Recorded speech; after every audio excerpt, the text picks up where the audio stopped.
Bonjour Pouvoir d'Afrique, je m'appelle Fatima Dinakan, je suis la créatrice de la marque Tolina.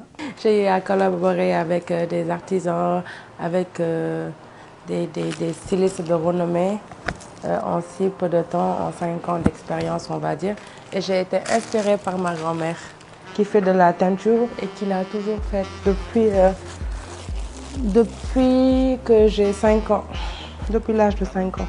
J'ai été choisie comme partenaire styliste de Miss CEDEAO. Et tout le monde sait que Miss CEDEAO, c'était pas un petit défilé et tout ça, mais le fait qu'ils aient eu confiance en moi, sachant que je venais de débuter, je pense que j'avais fait à peine 2 ans ou 3 ans. Et franchement, c'était une très belle expérience pour moi. Et après cela, j'ai eu à intégrer des programmes de design et tout qui m'a permis de rencontrer, on va dire, nos idoles ou nos aînés, des personnes qui sont là, qui sont présentes dans l'industrie depuis une vingtaine d'années. Les influences culturelles qu'on peut retrouver dans nos créations, c'est la tradition. Déjà, les tissus, la plupart ce sont des tissus traditionnels et puis qu'on a mélangé pour avoir un résultat tradi-moderne.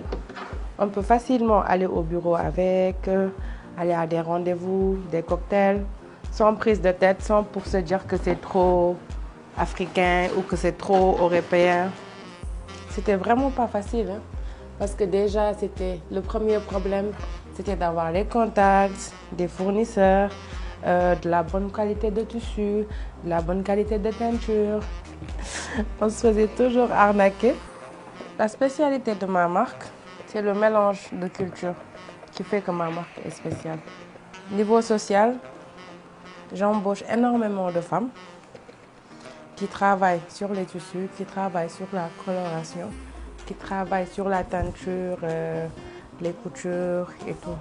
Et par rapport à la durabilité, on est même allé jusqu'à faire du upcycling.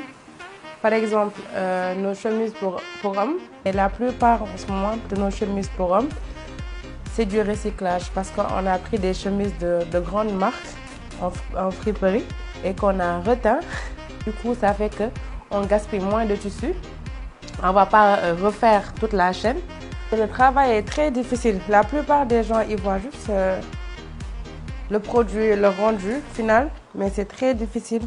Donc, ce que je pourrais dire de l'industrie, je ne vais pas dire seulement sénégalaise, mais africaine, je veux qu'on l'exporte et qu'on le fasse adopter vraiment au monde entier. Parce que ce que je voudrais bien, c'est qu'aujourd'hui, quand une personne met du Made in Africa, c'est vraiment pour se dire, voilà, je porte quelque chose qui est fait par des jeunes créateurs ou par des Africains, mais qui sont quand même de bonne qualité, qui sont bien, qui sont passables, qui sont pas too much. Franchement, c'est ça mon souhait. Que ça soit partout à travers le monde, qu'on puisse mettre du Made in Africa.